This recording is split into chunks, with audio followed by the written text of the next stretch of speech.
자, 첫날부터 대법관 30명 시동, 거여. 오늘은 3특검법. 3개의 특검법을 동시에 처리하겠다. 거기에 검사 징계법까지 함께 처리하겠다라고 민주당이 예고했습니다. 더 나아가서 이 대법관을 30명까지 증원하는 법안도 정청래 법사위원장이 강행하겠다. 국회는 국회대로 가겠다라고 밝혀서 논란입니다. 아시다시피 이 대선 기간 동안 대법관을 증원하는 문제와 비법조인 출신 대법관 임명을 가능하게 하는 법안을 두고 논란이 거세지자 이재명 당시 후보가 부정적인 의사를 밝힌 바도 있는데 당선되자마자 당에서 추진하겠다라고 해서 논란인 겁니다. 자, 첫 번째 내용부터 한번 보시죠. 3개 특검과 검사징계법 함께 보시죠. 뜨거운 논란인데요. 양쪽 의견도 한번 들어보겠습니다. 민주당 취임하자마자 입법 드라이브, 내란 특검법, 김건희 특검법, 최상병 특검법, 검사징계법 이거를 함께 처리하겠다라는 겁니다. 검찰총장 외 법무부 장관도 직접 검사 징계 청구가 가능한 검사징계법입니다. 오늘 본회의에서 처리할 예고가 나와 있습니다. 3개 특검이 동시 가동한다. 초유의 상황인데요. 내란 특검법, 김건희 특검법, 최상병 특검법 각각 파견 검사가 40명 등 205명 규모, 그리고 파견 검사 20명 등 105명 규모, 3개 특검 동시 가동된 100명 이상의 검사가 차출돼야 합니다. 검찰 안팎. 동시에 3개 특검이 가동되면 검찰 수사는 업무에 차질을 빚을 수 있다라는 우려도 나오고 있습니다. 자, 그뿐만이 아닙니다. 앞서 말씀드린 대로 대법관 증언법도 시동을 걸고 있습니다. 법원 조직 개정안인데요. 대법관을 14명에서 30명으로 증원하겠다. 법안 심사 소위 단독 처리. 이재명 대통령 임기 중 30명 중 26명의 임명이 가능해져서 논란이 일고 있습니다. 정청래 법사위원장 SNS에 이런 말 나왔습니다. 한번 보시죠. 오늘 오후 4시 법사위 개최합니다. 법원 조직법 처리할 예정입니다. 어제 이런 글 올렸습니다. 국회는 국회대로 할 일을 합니다. 지난달 21일에 정청래 법사위원장이 이렇게 얘기한 바 있습니다. 대법관 증원과 관련해서 들어보시죠. 자, 지난달 21일에 이 대법관 증언과 관련해서 한 차례 논란이 인 바도 있었습니다. 들어보시죠. 진짜 오보를 많이 내시는데요. 정청래 리스크라고 또 새로 만들어냈더라고. 그래서 법사위원장 혼자 단독 질주하는 것처럼 그러는데 우리는 팀플레이 합니다. 대법원 증언하는 거 있잖아요. 법원 조직법. 이거 있잖아요. 각오하십시오. 우리는 대법관 반드시 증언합니다. 100명, 50명, 30명 아니 쭉 있는데 숫자는 좀 조정이 가능합니다. 이재명 정부가 탄생하면 곧바로 처리할 겁니다. 이거. 자, 예고한 대로 곧바로 대법관을 늘리겠다라는 법안을 처리하겠다라고 밝혔습니다. 그런데 이재명 대통령이 후보 시절에 선거 직전에 법관 증원, 대법관 증원과 관련해서 지금은 그런 얘기 할 때 아니다라고 부정한 바 있습니다. 들어보시죠. 지금 당장 그 문제에 우리가 매달릴 만큼 여유롭지가 못합니다. 이게 또 다른 국론 분열과 갈등을 부르겠죠. 대법관 수를 늘리는 문제도 사실은 이건 법원 내에서도 대법관 당사자들 외에는 대체적으로 원하던 현안이에요. 그러나 지금 또 그게 잘못 정치적 논쟁거리가 되면 할 수 있는 일, 해야 될 일도 못하는 상황이 벌어질 수가 있다. 그러니까 지금은 그런 얘기할 때가 아니다가 정확한 제 입장입니다. 대법관 100명 증언하는 거와 비법조인도 임명 가능한 그 두 가지 법안에 대한 철회를 지시를 하셨다고 돼 있는데 지시한 일 없는데? 선대위에서 했나 보지? 물론 뭐 제가 위임해놨으니까 선대위가 내 이름으로 할 수 있는데 저는 아직 보고를 못 받았네요. 계속 오해가 있는 것 같은데 대법관 증언 문제나 대법관의 자격 문제는 당에서 공식 논의한 바가 없습니다. 그 법안은 민주당 소속의 의원 개인이 헌법기관의 일인으로서 개인적으로 한 겁니다. 네, 이게 일주일 전이거든요. 홍익표 대표님, 일주일 전에는 대법관 증언을 논의할 시기가 아니다라고 이재명 이 당시 후보는 언급을 했는데 지금 일주일밖에 안 지났는데 당에서는 정청래 법사위원장이 각오하라라고 했어요. 반드시 증언한다. 근데 일주일 사이에 그 때가 바뀐 겁니까 혹시? 우선은 대법관 숫자 증원 문제는 우리 민주당의 당론입니다. 이번에 정책 공약집에도 숫자 늘리겠다, 그러니까 구체적으로 몇 명을 늘리겠다고 들어와 있지는 않아요. 그러니까 증언은 돼 있고, 근데 대체로 지난번에 제가 여기서도 한번 말씀을 드렸던 것 같은데 그동안 쭉 논의했던 그 대법관 증언과 관련된 어느 정도 법조계에서도 합의가 있어요. 여러 가지 그 상고법원에 지금 그 미처리 건수가 너무 많이 밀려 있고 대법관들의 업무가 가중되기 때문에 좀 더 그 숫자를 좀 늘려야 되는데 당초 대략 예상됐던 게 20명 이상 한 30명을 그 안팎에 그 정도의 숫자를 지금 14명에서 30명 안팎까지는 늘려보자라는 그 컨센서스에 있었기 때문에 그 문제는 당으로서는 추진을 하는 것 같습니다. 다만 지금 모르겠습니다. 이제 아마 좀 더 논의를 할 텐데 지금 이 시점이냐 하는 문제에 대해서는 아마 오늘 그 정청래 법사위원장은 법사위원장으로서 아마 그 당연히 해야 될 일을 한 거다 이렇게 보이고 관련돼서 정책위 의장이나 원내대표, 당 지도부가 시점에 대해서는 좀 고민할 수 있겠죠. 그렇군요. 대통령께서 이번에 얘기한 것처럼 어제 특히 뭐 우리가 또 논의하겠지만 1호 그 행정명령을 그 비상경제 TF 했지 않습니까? 비상경제. 예. 그러니까 지금 대통령 입장에서는 가장 중요한 현안은 국민적 갈등을 일으키는 안은보다는 좀 더 민생경제, 그다음에 국민의 삶을 책임지는 그러한 모습을 보이는데 주력하고 싶어 하시는 것 같아요. 그런 측면에서 오늘 조금 더 논의는 될 것 같습니다. 제가 어제 들어봤더니 법사위 내에서도 좀 이견이 있는 분들이 있더라고요. 그렇군요. 네. 일단은 정청래 법사위원장이 조금은 선제적으로 말한 측면이 있다. 그렇습니다. 그러니까 네. 이 박지원 예를 들면 같은 법사위인데 박지원 그 의원님 같은 경우는 어제 방송에 나오셔가지고 이거 속도 조절 좀 해야 된다 이런 얘기를 하셨거든요. 그래서 아마 좀 더 법사위 내에서의 논의도 있을 거고 저 정도 사안이면은 통상적으로 원내 지도부가 해당 상임위 또는 정책 관계자들하고 논의해서 처리할 건지 아니면 내용이 문제가 있으면 내용을 수정하고. 또 시기에 문제가 있다면 시기를 조절하는 방식으로 협의가 될 것 같습니다. 네, 선거 직전 그러니까 지금으로부터 불과 일주일 전에는 논의할 때가 아니다, 당의 당론이 아니다라고 이재명 당시 후보가 부인했었는데 선거 끝나자마자 정청래 법사위원장이 처리하겠다라고 밝혀서 지금 논란인 겁니다. 안용환 의원님, 여당에서는 이 대법관 증언과 관련해서 이재명 대통령과 관련된 혹은 이재명 대통령과 주변 인사에 대한 이 어떤 법원의 대법원 판단과 관련해서 영향을 미치려는 것 아니냐라는 의심으로 인해서 지금 반대하고 있는 여당에선 그런 부분이잖아요. 야당에선. 그러니까 이제 대법관의 증언 문제는 사실 사법부의 오랜 논란거리였습니다. 사실 독일은 현재 300명입니다. 그럼 독일식으로 해야 되느냐? 일본은 우리보다 인구가 2.5배인데 15명입니다.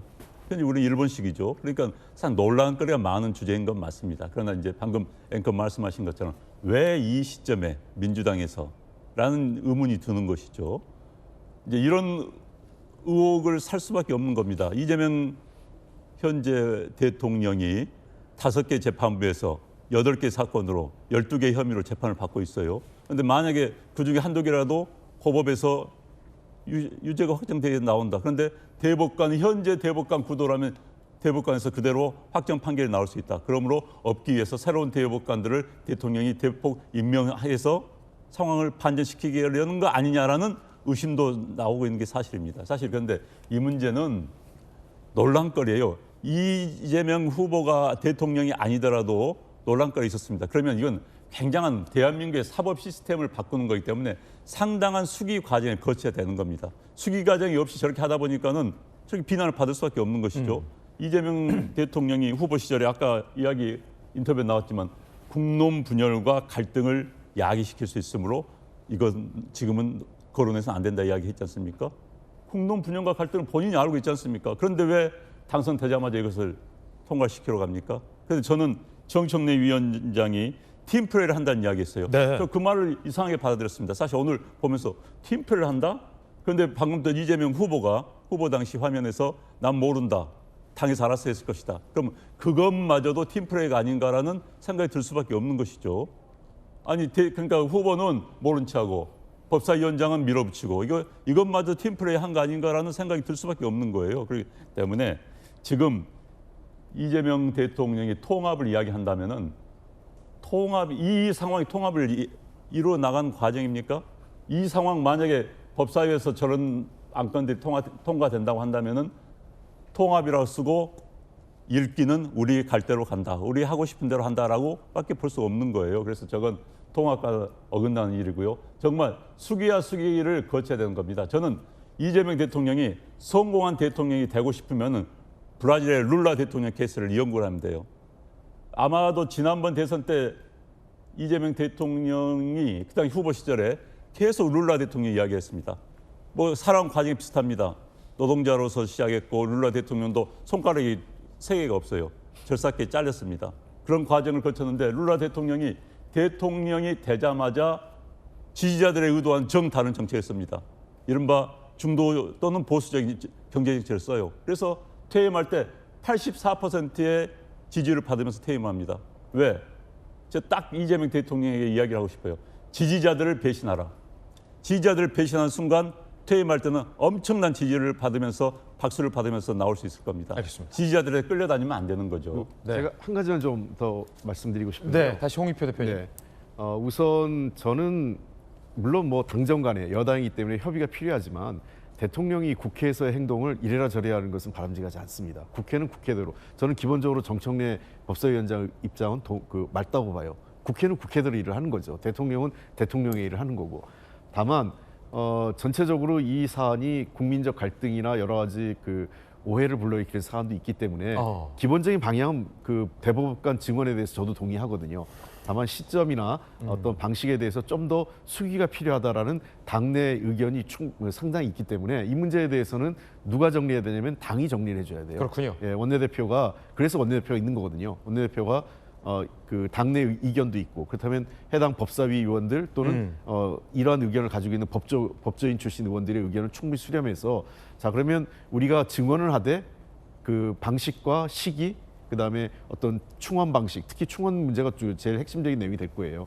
그런 부분에 대해서 공청회를 한다든지 또는 관련된 필요에 따라서는 시점 같은 것들을 조율하는 게 맞고 그러한 입장들을 여당이 자신의 정치적으로 풀어가야지 대통령이 이러니까 저러고 대통령이 이러니까 저러고 이런 식으로 하는 거는 우리가 지향해야 될 당정 관계라고 생각합니다. 네, 두 분의 의견 전해드렸습니다. 두 분 의견 종합해보면 지금 이 시점에서 이 대법관 증언은 좀 아닌 것 같다라는 의견을 두 분이 주신 거예요. 하지만 정청래 법사위원장은 하겠다라는 겁니다. 자, 이 논란인데 성춘 부의장과 우리 김관삼 변호사님 의견도 좀 듣고 싶어요.